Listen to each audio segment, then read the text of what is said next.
বিধানসভা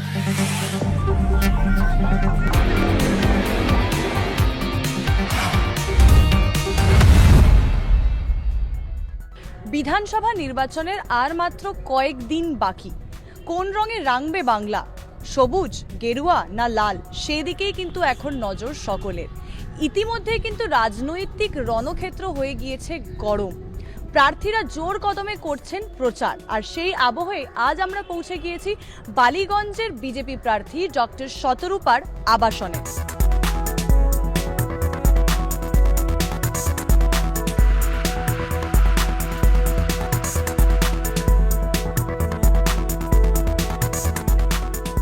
আর কিছুক্ষণের মধ্যেই শুরু হবে রোড শো। তবে রোড শো শুরু হওয়ার আগে কিন্তু কলকাতা টিভির আড্ডায় আমরা পেয়ে গেছি আজকে ডক্টর শতরূপাকে। দিদি, কেমন আছো? আর আমি যেটা দেখলাম, তুমি বলেও ছিলে একটা ইন্টারভিউতে যে নাম ঘোষণার 4 ঘন্টা পর থেকেই তোমার প্রচার একেবারে শুরু হয়ে গিয়েছিল। আমার হেঁটে বালিগঞ্জ 3 বার ঘোরা হয়ে গেছে, অসংখ্য মানুষের সঙ্গে দেখা হয়েছে। এছাড়া আমার টিম ঘুরছে ডোর টু ডোর, যেখানে যেখানে সব জায়গায় গেছি, সব রাস্তায় গেছি। কিন্তু এখন বিধানসভার জন্য প্রত্যেকটা দরজায়, প্রত্যেকটা বাড়িতে, প্রত্যেকটা ফ্লোর এত হাই রাইজ আছে, সম্ভব হচ্ছে না। বাট আমি রাস্তায় আছি, তো ওটা ঘুরছে। আর আমার এর আগে 2টো রোড শো হয়ে গেছে। আজকে তোমরা যেটা দেখবে, আজ থেকে কন্টিনিউয়াস এন্ড অফ ক্যাম্পেইন অবধি রোজ একটা করে রোড শো। মানুষের রিয়াকশন কি দেখতে পাচ্ছেন? যখন আমরা বালিগঞ্জের ব্রিজ দিয়ে আসছিলাম তখনও দেখলাম জায়গায় জায়গায় লেখা আছে পাল্টানো দরকার, চাই বিজেপি সরকার। তো যখন র্যালিতে বেরোচ্ছেন, মানুষ কি বলছে? র্যালি তো এখন বেরোচ্ছি, আমি তো ঘরে ঘরে, দরজায় দরজায়, অনেক রাস্তায় রাস্তায় পৌঁছে গেছি। এবং মানুষের উপচে পড়া ভালোবাসা, কি বলবো, জড়িয়ে ধরছে, হাত ধরে বলছে আপনি পাল্টান, আপনি আসুন। এবং অনেক মানুষ আছে যারা হয়তো ওপেনলি আসছে না, কিন্তু আমি দেখছি আড়ালে চোখে চোখাচোখি করে, ওয়েটিং, একটা আই কন্ট্যাক্ট হবে, বলবে আছি। তো আমি এটা কিন্তু 2011 যখন দাঁড়িয়েছিলাম এটা ফিল করিনি, বুঝতে পারিনি আমি এটা। কিন্তু এবার আমি বুঝতে পারছি মানুষ কিন্তু চাইছে। এই যে পাল্টানো দরকার, চাই বিজেপি সরকার, কি পাল্টানোর দরকার বলে মনে করছেন আপনি? সরকার হচ্ছে সব কিছু। এই পশ্চিমবঙ্গের এখন যা হাল, সেটার মূলে হচ্ছে তৃণমূল সরকার, যার শীর্ষে বসে আছে মুখ্যমন্ত্রী নিজে। এবং এইটা না পাল্টালে প্রপার চাকরি, প্রপার শিক্ষা, প্রপার সামাজিক যে আস্ফালন হওয়া উচিত, ইনফ্রাস্ট্রাকচার, বালিগঞ্জের মতন শহরে এখনও অধিকাংশ বস্তিতে, অধিকাংশ কেন, সমস্ত বস্তিতে আমি বলবো, বালিগঞ্জের অধিকাংশ জায়গায় এখনও কল নেই, রানিং ওয়াটার নেই বালিগঞ্জে। এটা তো ভাবার বাইরে। এখানে তুমি বর্ষিয়ান নেতা, তৃণমূলের প্রবাবলি দ্য সিনিয়র মোস্ট নেতা, যে সুব্রত মুখার্জি ছিলেন, এখন নেক্সট সিনিয়র মোস্ট নেতা এখানে ইলেকশনের প্রার্থী। তো বালিগঞ্জের তো এরম হবার কথা নয়। তো সেই সব কিছু মূলে পাল্টানো দরকার, সরকারটাকে পাল্টান। আমাদের ইনফ্যাক্ট অনেকগুলো অ্যাডও বেরোচ্ছে এরকম, যে বয়ফ্রেন্ড চাকরি পাচ্ছে না, বয়ফ্রেন্ড না বদলে সরকার বদলান। আপনার দেখতে অসুবিধে হচ্ছে, চশমা না পাল্টে সরকার বদলান। মূল হচ্ছে এই সরকার না বদলালে পশ্চিমবঙ্গটা আর কিছু বাকি নেই। আমাদের ফ্রম স্ক্র্যাচ শুরু করতে হবে আমাদের যখন সুযোগ দেওয়া হবে। এই যে আপনি সিনিয়র নেতার কথা বললেন, আপনাদের অপোজিটে যে দাঁড়িয়েছেন তিনিও একজন খুবই well established face of politics. তো সেখানে কি একটা এস্টাবলিশড ফেস ভার্সেস নিউ ফেসের একটা লড়াই চলছে? সেখানে কি কতটা আশাবাদী আপনি? আমার সঙ্গে ওনার ভার্সেস লড়াই এটা নয়, এটা তৃণমূল ভার্সেস পদ্মফুলের লড়াই, ন্যায় ভার্সেস অন্যায়ের লড়াই, বা ইন দিস কেস আমি বলবো অন্যায়ের বিরুদ্ধে ন্যায়ের লড়াই, এবং জোড়া ফুলের বিরুদ্ধে পদ্মফুলের লড়াই। তো এইখানে আমি একটাই বলতে পারবো, উনি বর্ষিয়ান নেতা, নো ডাউট অ্যাবাউট দ্যাট। কিন্তু এই বর্ষিয়ান নেতা থেকে বালিগঞ্জ একটু সে সিঁদুরে মেঘ দেখে আর কি। কারণ সবচেয়ে বড় বর্ষিয়ান নেতা আমি এক্ষুনি যার কথা বললাম, উনি থাকা সত্ত্বেও বালিগঞ্জে আজও জল নেই। উনি থাকা সত্ত্বেও বালিগঞ্জের কলে জল নেই, রাস্তায় জল দাঁড়িয়ে থাকে। ও বর্ষিয়ান নেতা থাকা সত্ত্বেও একডালিয়ার পুজো হয় ঠিকই, কিন্তু রাস্তাঘাট খুঁড়ে শেষ করে ফেলেছে। ট্রাফিকের এই ট্রাফিক কনজেশন, পার্কিং, যেটার জন্য ট্রাফিক কনজেশন হয় বাই লেনগুলোতে, সেইখানে পর্যন্ত সিন্ডিকেট হয়ে গেছে। তো এরকম অসংখ্য ইস্যু আছে বালিগঞ্জে, বর্ষিয়ান নেতা থাকা সত্ত্বেও সেগুলো 15 বছর ধরে সর্টেড আউট হয়নি, এবং ইচ্ছে ছিল না করবার। যদি ইচ্ছে থাকতো সুব্রত মুখার্জির হয়ে যেত। পেয়ারা বাগান, গরচা বস্তি, ওদিকে বেনিয়াপুকুর বস্তি, অসংখ্য বস্তি। আমরা বেসিক্যালি দুটো তিনটে নাম শুনতাম। যে মুসলমানরা এখানে থাকে, আমার অধিকাংশ এখানে বাসিন্দাই মুসলমান, তো যাদের তোষণ করে তাদের দুধেল গাই বানানো হয়েছে, তাদের জন্যও তো এই সরকার কিছু করেনি। বর্ষিয়ান নেতা কিছু তো করেনি। তাদের যদি তুমি যাও, তুমি তো ভাববে অন্তত মুসলমান বস্তিতে ভালো থাকবে তারা, যেভাবে তোষণ করা হয়। কিন্তু তাদের সঙ্গে আর একটা গরচার বস্তির মধ্যে কোনো তফাৎ নেই। সেই নোংরা, সেই জল, মানে জল নেই, বালতি বালতি জল, এইটুকু সরু জায়গা, মানে সেখানে আমি যদি যাই তুমি ধরবে না, এবং তুমি যদি যাও ক্যামেরাম্যান ধরবে না। এই এত সরু গলি, সেখানে মানুষ অসুস্থ হচ্ছে, মানে রোগের জায়গা হয়ে আছে। সেখান থেকে মানুষ বেরিয়ে যে ট্রিটমেন্টের জন্য যাবে, পাঁজাকলা করে যদি কাউকে নিয়ে যেতে, জীবিত মানুষের কথাই বলছি, নিয়ে যাওয়া সম্ভব নয়। এইরকম একটা ডিসমাল জায়গা অবস্থায় পড়ে আছে বালিগঞ্জ। তো সেখানে একজন বর্ষিয়ান নেতা স্বর্গরত হয়েছেন, মাঝখানে আরেকজন সে গায়ক নেতা এসে খানিকটা গান গেয়ে কার্যকর্তাদের সঙ্গে গুচ্ছের ঝগড়াঝাটি করে তাদের অপমান করে আসতে, নিজেরই কার্যকর্তাদের অপমান করে চলে গেলেন, রাজ্যসভা পৌঁছে গেলেন। এখন আরেকজন বর্ষিয়ান নেতার ওপর ভরসা করবে বলে বালিগঞ্জ, আমার মনে হয় না। বালিগঞ্জে এবার যা পাঁক জমেছে, সিপিএম, তার আগে কংগ্রেস এবং তারপরে তৃণমূলের ওপর যে কন্টিনিউয়াস ভরসা রেখেছিল, যে পাঁক জমেছে, সেই পাঁকে এবার পদ্ম ফুলি।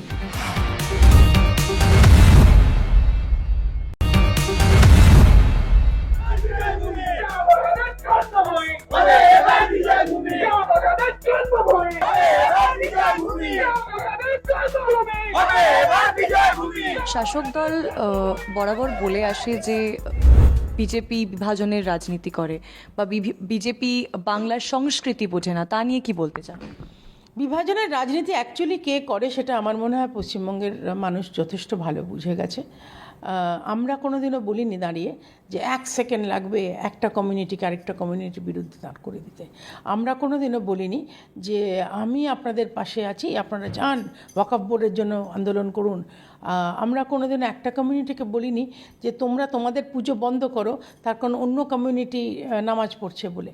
আমরা কোনোদিনও কোনো কমিউনিটিকে বলিনি যে তোমরা তোমাদের রামনবমীর মিছিল বের করবে না, তার কারণ আরেকটা কমিউনিটি রমজান করছে বলে। এমন হবে আমাদের অন্য বিভিন্ন রাজ্যে, এমন হবে যেখানে যদি দুর্গাপুজোর বিসর্জনের দিন মহরম হয়, একই রাস্তা দিয়ে দুজন সমানভাবে যাবে, উইদাউট ডিস্টার্বিং দি আদার পারসন। সেই রকম রাজ্য হওয়া উচিত। সেই রাজ্য আমরা পশ্চিমবঙ্গে দেখি না। ছিল কিন্তু একসময়, এটা হয়েওছে। কিন্তু এই যে তোষণ করার ফল, আমাদের দোষ দিয়ে নিজেরা যে তোষণ করেছে, যাদের জন্য ডিভাইড করেছে বলে মানুষের ধারণা, তাদের জন্যও উন্নতি হয়নি। সো দেয়ারফর ডিভাইসিভ পলিটিক্স ওরা করে, আমরা করি না। আর বাকি যেটা আরেকটা ন্যারেটিভ হয়েছে, এটা ননসেন্স ন্যারেটিভ, যে আমরা এলেই নাকি মাছ ভাত বন্ধ করে দেবো, আমরা নাকি বাঙালি নই, আমরা নাকি বাঙালি, মানে বাংলা বুঝি না। ভাই, এইরকম বাংলা সত্যি আমি বুঝি না। যে বাংলায় কি শুভ নন্দন, হাম্বা রাম্বা কাম্বা এসব কি, এটা বাংলা ভাষা? ওপর থেকে তো রবীন্দ্রনাথ চমকে চমকে উঠছেন যে উনি একটা গীতাঞ্জলি লিখে নোবেল প্রাইজ পেয়েছেন, এখানে আরেকজন কথাঞ্জলি লিখেছে, এবং তার একটা আমি পড়িনি, যদিও শুনেছি। সিপিএমের লোকজন আবার সেগুলোকে আওড়ায় মুখস্থ করে। এই ভাষা বাংলার, বাঙালি অস্মিতার কথা বলে। আমরা এই সদ্য যে টেলিভিশনে দেখলাম মালদায় যে ঘটনাটা ঘটলো, অন্য রাজ্যের জাজ, তাকে আমরা কি ট্রিটমেন্ট দিলাম, যেখানে সারা দেশ জুড়ে বাঙালির অতিথি আপ্যায়ন একটা যশের ব্যাপার ছিল। সেখানে সবাই বলতো বেঙ্গলে যাচ্ছি, সেই মিষ্টি দই, সেই অতিথি আপ্যায়ন, ভাঁড়ে চা, এইগুলোই তো আমরা জানি বাঙালিয়ানা। কিন্তু এখানে আমি কোনোদিন কোনো পার্টিকে বলতে শুনিনি আমরাকে তৃণমূল, রামকৃষ্ণ পরমহংস তৃণমূল। আমি এরম জীবনে শুনিনি যে রামকৃষ্ণ পরমহংসদেবকেও তৃণমূল বানিয়ে দিল। উনি তো পারলে এইটুকু নেতাজি মুখ্যমন্ত্রীর বিশাল বড় ছবিতে, এটা বাঙালির সম্মান দেওয়া হচ্ছে। বাঙালির সম্মান দিয়েছিল সত্যিকারের ডক্টর শ্যামাপ্রসাদ মুখার্জি, যিনি বাঙালি হয়ে, খাদ্যরসিক হয়ে, এবং উনি যে সময়টা উনি ব্রিটিশ ইন্ডিয়া যে মন্ত্রী ছিলেন কনস্টিটিউয়েন্ট অ্যাসেম্বলির সময়, তোমার মনে থাকবে উনি এন্টায়ার এই যে গ্রেট ফ্যামিন যেটা হয়েছিল, এন্টায়ার ইনফ্রাস্ট্রাকচার উনি করেছিলেন। এবং তারপরেও পশ্চিমবঙ্গের বাঙালি যে গর্ব করে বলতে পারি আমরা যে আমরা ভারতবর্ষে থাকি, সেটা ওই বাঙালির জন্য। সেই বাঙালির উত্তরসূরি আমরা বাঙালি। তো সেজন্য আমাদের বাঙালিকে, কত বড় বাঙালি, আমাদের কম্পিটিশন করার দরকার নেই। We are the world's largest party, এবং সেখানে শীর্ষে started by doctor Syama Prasad Mukherjee, যার পিএ ছিলেন অটল বিহারী বাজপেয়ীজি। তো সেই জন্য আমাদের বাঙালি নিয়ে আমাদের ওদের সঙ্গে কম্পিটিশন করার দরকার নেই। আমরা চিংড়ি মাছ খেতে ভালোবাসি, আমরা ইলিশ মাছ খেতে ভালোবাসি, আমরা মাছের ফ্রাই, আমি অন্তত ভীষণ মাছের ফ্রাই খেতে ভালোবাসি। এবার আজকে তোমার তাড়াহুড়োর মধ্যে আমি দুপুরবেলা খাওয়াই হলো না আমার। হ্যাঁ, লিটারেলি আমার চিংড়ি মাছটা বাদ পড়ে গেল আজকে। বাকি আমার মানে আমাদের রাজ্য সভাপতি, ওনার মাংস ভাত ছাড়া রান্না হয় না। কই মাছ আমার ঠাকুরদাদা খেতে ভীষণ ভালোবাসতেন। তো এইসব মাছ থেকে, মাগুর মাছ দেখে আমরা বড় হচ্ছি, সেই মাছ আমরা এসে বন্ধ করে দিতে পারি কখনো? Is it possible? আমি তো এই অদ্ভুত ন্যারেটিভ একমাত্র বলছে মুখ্যমন্ত্রী এবং তার দলবল, বিকজ তারা পশ্চিমবঙ্গের মানুষকে বিভ্রান্ত করে রেখেছে। আদারওয়াইজ এই কথাগুলো বলার কোনো যুক্তি নেই।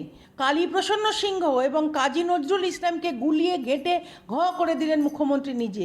মুখ্যমন্ত্রী নিজের রাজ্যের বর্ডার জানেন না। এটা কোথায়? ইতিহাস, ভূগোল সমস্ত গুলিয়ে ফেলে পশ্চিমবঙ্গের সঙ্গে শ্রীলঙ্কার বর্ডার করে দিলেন। আবার ওইদিকে নাকি পাকিস্তান, মাঝখানে ভারতবর্ষ উবে গেল। এই কী কথাবার্তা!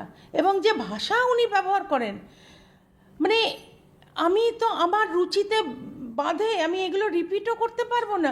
কাদের বিষয়ে বলছে? দেশের স্বরাষ্ট্রমন্ত্রী, দেশের প্রধানমন্ত্রী। একটা কোথাও তো তুমি পছন্দ নাই করতে পারো কাউকে, ইট ইজ ওকে, আমি সেখানে কিছু বলছি না। কিন্তু একটা তো মুখ্যমন্ত্রীর একটা র্যাঙ্ক, মুখ্যমন্ত্রীর একটা সম্মান, সে বলছে দেশের প্রধানমন্ত্রী, দেশের স্বরাষ্ট্র। কী ভাষা! আমি এই বাংলা আমরা কেউ চাই না, বাঙালিরাও চায় না। যেখানে দৈনন্দিন মেয়েরা রেপড হচ্ছে, বাঙালি মুখ্যমন্ত্রী, মহিলা মুখ্যমন্ত্রী বলছে ও ওরকম হয়ে থাকে, দুষ্টু ছেলেরা করে ফেলেছে, ও তো দেখো প্রেগনেন্ট কিনা, 14 বছরের মেয়ে অ্যাফেয়ার চলছিল কিনা। এই পশ্চিমবঙ্গ আমরা চাই না।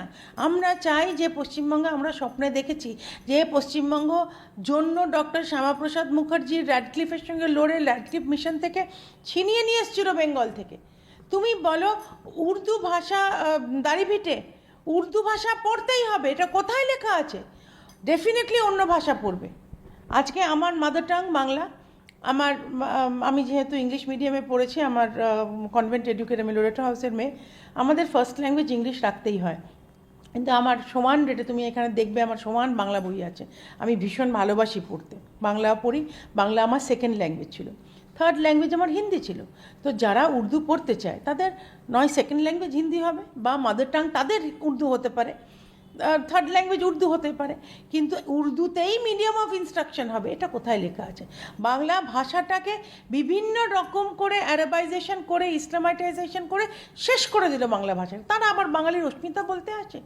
তো এই ফলস ন্যারেটিভ নিয়ে আমার মনে হয় না পশ্চিমবঙ্গের মানুষ মানে এগুলো মনে রাখবে।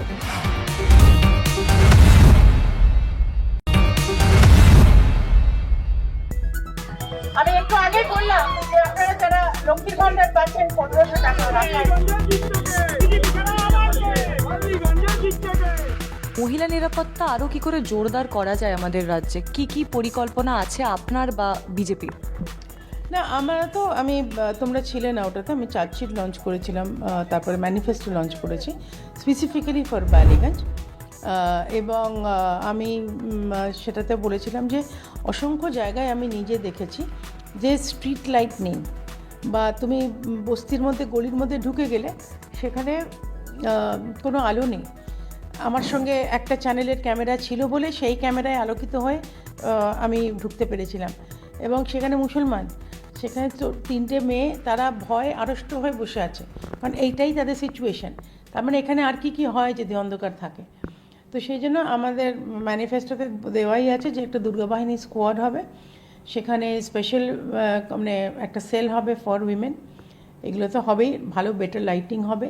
এবং সবচেয়ে বড় কথা, বিজেপির মুখ্যমন্ত্রী এবং অন্যান্য মন্ত্রীরা বেসিক সেন্সিটিভিটি রাখবে মহিলাদের প্রতি। কেউ বলবে না যে 8টার পর বাড়ি থেকে বেরোনো যাবে না, তার কারণ প্রেজেন্ট যে মুখ্যমন্ত্রী, উনি আমি ব্যর্থ বলবো না, ওনার করার ইচ্ছেটুকু ছিল না মহিলাদের জন্য। এবং এছাড়াও অনেক অসংখ্য কেন্দ্রীয় প্রকল্প ঢুকছে, 1,500 টাকার যারা লক্ষ্মীর ভাণ্ডার পাচ্ছে। আজকেই মাননীয় রাজ্য সভাপতি হেসে বলেছেন যে লক্ষ্মী তো ভাণ্ডার শেষ করে দিয়ে লক্ষ্মী চলে গেছে, কারণ লক্ষ্মী আর এদের সঙ্গে থাকবে না, লক্ষ্মীর মাকে ডেকে পাঠাতে হচ্ছে।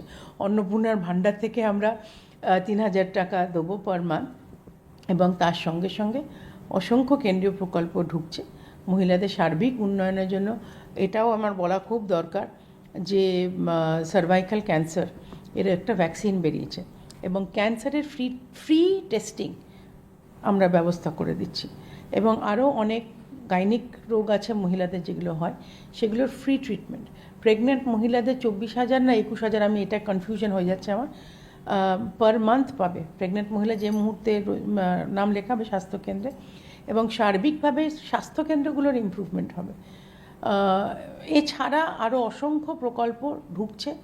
4 তারিখে আমাদের রেজাল্ট বেরোবে, 6 তারিখে মুখ্যমন্ত্রী ডিক্লেয়ার হবে। মুখ্যমন্ত্রী আমাদের বসবে রাইটার্স বিল্ডিংয়ে, নবান্নে আমরা যাচ্ছি না, রাইটার্স বিল্ডিংটাকে আমরা নতুন নামকরণ করছি শ্যামাপ্রসাদ ভবন হিসেবে, এবং ওখান থেকে যে মুখ্যমন্ত্রী বসবেন বিজেপির মুখ্যমন্ত্রী, সেটা তোমরা 6 তারিখে জানতে পারবে কে হবে। 10 তারিখের মধ্যে সোয়ারিং ইন, এবং তারপর থেকে রেড়ে করে পুরো দমে কাজ হবে, কারণ তোমরা জানো আমরা কথা দিয়ে কথা রাখি এবং আমরা সুপার স্পিডে কাজ করি অন্যান্য রাজ্যে। আপনি মালদার সম্পর্কেও কথা বললেন, শাসক দল বরাবর বলে এসছে যে এটা বিজেপির ষড়যন্ত্র, বিজেপি ইচ্ছা করে করছে। এগুলো নিয়ে না আর বলতে ইচ্ছে করছে না। এখন যেখানে যা হচ্ছে সব বিজেপি করছে, এবং শুধু বিজেপি একা করছে তা নয়, যত রকম সেন্ট্রাল এজেন্সি আছে সেন্ট্রাল এজেন্সিকে দোষারোপ করতে করতে তারা হাইকোর্ট সুপ্রিম কোর্টকে ছাড়লো না, রাজ্যপালকে পদ্মপাল বানিয়ে দিয়ে এখন কোথা থেকে মুখ্যমন্ত্রী এগুলো উর্বর মস্তিষ্ক থেকে বের করে আমি জানি না, যে ক্যাশ ডিস্ট্রিবিউশন হবে সেও নাকি আবার রাজভবনে। আমি এরম সত্যি শুনিনি, মানে উনি এরকম বিকট ছবি আঁকেন, অসম্ভব সুন্দর কবিতা লেখেন, এত প্রতিভা মানুষ কোথায় ধরে রাখবে। সেজন্য মাননীয় স্বরাষ্ট্রমন্ত্রী পর্যন্ত বলেছেন যে ওনার বিষয়ে নাই কথা বলা ভালো, উনি তো কনস্টিটিউশনের ওপরে, যেটা উনি বলেননি সেটা আমি বলছি, ভদ্র মানুষ তো স্বরাষ্ট্রমন্ত্রী, যে মুখ্যমন্ত্রী কনস্টিটিউশন কুটি কুটি করে ছিঁড়ে বিধানসভা ভেঙে বিধানসভায় ঢুকে সেখান থেকে রাজ করছে, সেই মুখ্যমন্ত্রীর পাপের ঘোড়া এবার পূর্ণ হয়েছে। এইবার অন্নপূর্ণা শুধু নয়, মা দুর্গা স্বয়ং, যে মা দুর্গাকে দিয়ে স্যালিউট দিয়ে রেড রোড দিয়ে বাড়ি পাঠানো হচ্ছে কৈলাসে শিবের কাছে যাবার আগে মুখ্যমন্ত্রীকে স্যালিউট দিয়ে যেতে হয়, সেই মা দুর্গা আর এগুলো সহ্য করবে না। এইবার আগামী যে পুজো আসছে সেখানে মা দুর্গাকে স্যালিউট দিতে হবে না, সুন্দর ব্যবস্থা হবে সব কিছু, এবং ভালোভাবে সসম্মানে মা দুর্গাকে আহ্বান করে দুর্গা পুজো হবে।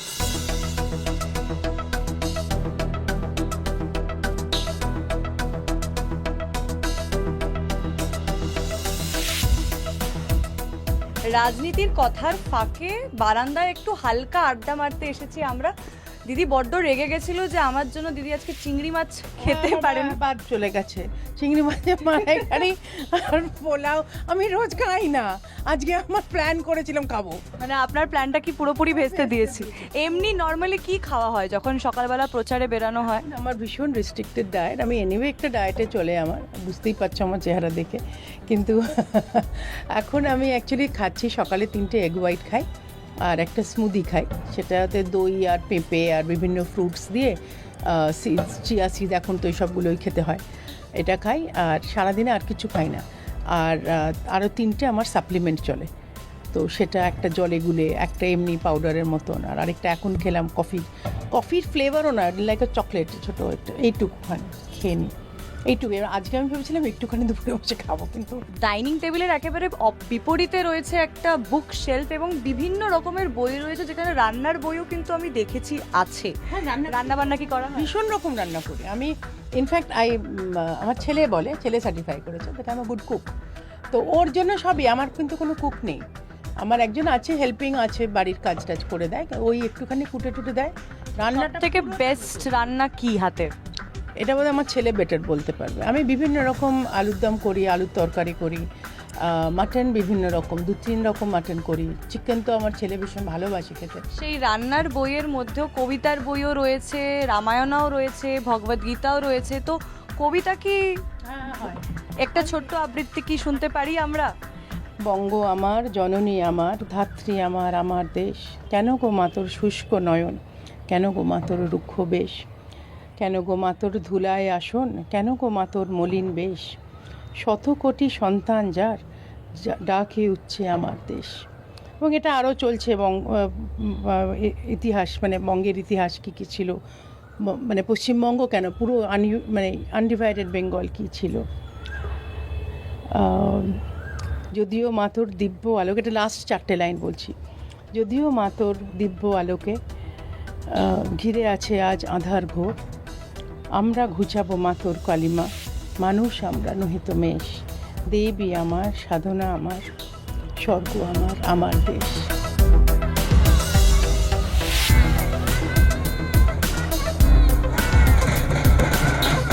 প্রার্থীর পায়ে পায়ে, একেবারে প্রার্থীর রোড শোতে আজকের প্রার্থীর পায়ে পায়ের মুখ বালিগঞ্জের বিজেপি প্রার্থী ডক্টর শতরূপা।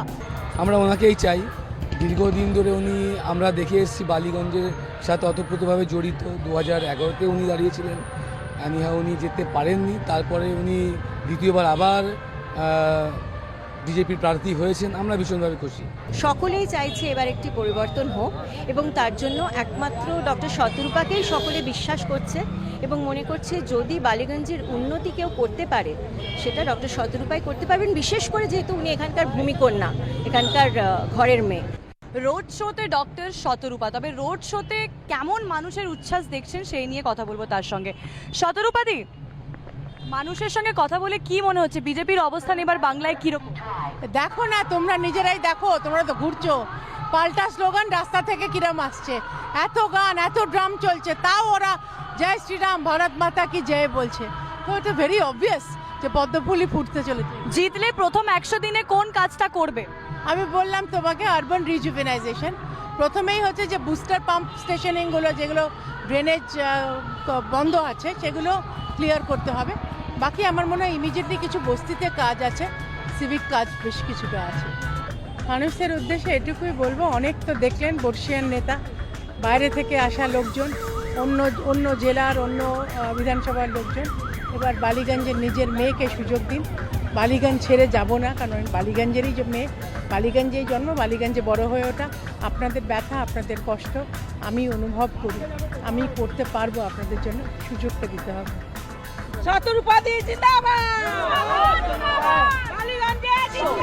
আজ আমরা প্রার্থীর পায়ে পায়ে ঘুরলাম বালিগঞ্জ বিধানসভা কেন্দ্র। আজকের প্রার্থী ছিলেন বিজেপি প্রার্থী ডক্টর শতরূপা। তবে কালকে প্রার্থীর পায়ে পায়ে আমরা কোথায় যাচ্ছি জানতে হলে দেখতে থাকুন কলকাতা টিভি। কলকাতা টিভি, রাত দিন 7 দিন।